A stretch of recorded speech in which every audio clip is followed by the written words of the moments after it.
अगर हम बात करते हैं तो आप लोगों की तरफ से तो बजट के ऊपर बड़ा एहतजाज किया गया। आप सब मिलकर महंगाई ख़त्म करने के लिए आए थे। मुझे याद है वो जो पीडीएम की हुकूमत बनी थी उससे पहले महंगाई मुकाम मार्च था मरियम नवाज साहिबा का, आपका भी काफिला निकला था इसी वजह से। बिजली आपने हीरो की कीमतों जितनी कर दी है, दूध कई ममालिक से महंगा कर दिया है। सैलरी क्लास के लिए सर सिवाय बद्दुआएं देने के लिए कुछ छोड़ा तो नहीं गया है अभी? जी बिल्कुल, आप दुरुस्त फरमा रही है कि बिल्कुल बजट में ख़ास तौर पे बिजली के जो 65 रुपये बता रहे हैं।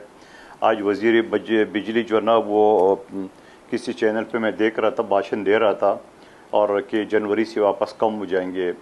तो आप मुझे बता दो, एक तो बिजली नहीं है, ऊपर से इतनी महंगाई। और मैं आपको अपने हल्के कराची यानी पाकिस्तान का मेट्रोपॉलिटन सिटी की बल्दिया की बात कर रहा हूँ। 14-14, 16-16 घंटे आज भी लोड शेडिंग है। और लोड शेडिंग भी किस वक्त है?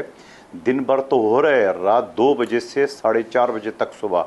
अब आप मुझे बता दो, गरीब आबादी है, मजदूर कार तबका है, रात को सोने के लिए घर आता है तो क्या सोएंगे 2:30 बजे से 4:30 बजे? और सुबह का भी यही सूरत हाल है। और गैस का भी यही सूरत हाल है, गैस की भी है वो भी लोड शेडिंग चल रही है। तो मैं ये समझ रहा हूँ जो बात आप हमारी तरफ इशारा आपका है, बिल्कुल हम ना तो हमारे साथ कोई उन्होंने मशावरत की है। ये बात तो बिलावल साहब ने हर फोरम पे कही है। गो कि मुस्लिम लीग नून के कुछ लोग शरारत के तौर पे आ जाते हैं और कीचड़ उछाल देते हैं और फिर वही वज़ीर आज़म साहब दोबारा बुलाते हैं कि जी बिल्कुल आपके साथ बात करेंगे। तो कुछ वादे, कुछ यकीन दयानी, ये सारी चीज़ें हो के हमने बजट को सपोर्ट किए है। सर ये कितनी अच्छी बात है, सर ये कितनी अच्छी बात है कि आपको आवाम के गम का इदराक है। आपको मालूम है कि जिस तरह का बजट आया है उसके बाद जो महंगाई हुई है और ख़ास तौर पे बिजली के नरखों में जिस तरह का इजाफा हुआ है, आवाम को कितना कुछ भुगतना पड़ेगा, स्पेशली अब जब ये जुलाई का बिल आएगा। लेकिन उसके बावजूद भी बजट पे पहले आप लोग तहफ़्फ़ुज़ात का इजहार करते हैं और उसके बाद जब बजट में साथ देते हैं हुकूमत का तो अपनी की हुई तरामीम को पास करवा लेते हैं और जो पार्लियामेंटेरियंस हैं उनके मराहत में इजाफे को आप पास करा लेते हैं। उसमें भी तो आवाम के लिए तो कुछ भी नहीं किया ना सर आपने भी। आप मुझे बताओ, जो बजट तो गुजर गए, चलो हमने अच्छा किया बुरा किया, ये आप अपनी सोच से देख ले इसको। लेकिन ये जो कल काबीना ने जो 7 रुपये ये बिजली जो बुनियादी टैरिफ में उसमें महंगा कर दिए, क्या ये भी बजट में बताया गया? क्या ये भी हमारे साथ मुलाकातों में बताया गया? और ये सारी चीज़ें तो अब आ रही है ना आहिस्ता आहिस्ता ये चीज़ें। आज भी बिलावल साहब ने ये बात कही है क्वेटा में प्रेस कॉन्फ्रेंस में ये सारी चीज़ों का। और फिर दूसरी तरफ आप देख रहे हैं, हम तो बार बार चीख के बोल रहे हैं कि 18वीं तरमीम के ज़रिए 16-17 वजारतें हैं उसको कम करे, उनको सुबह के हवाले कर दे, उनके जो स्टाफ है वो सुबह उनको हवाले कर दे ताकि ये बोझ न रहे वफाक में।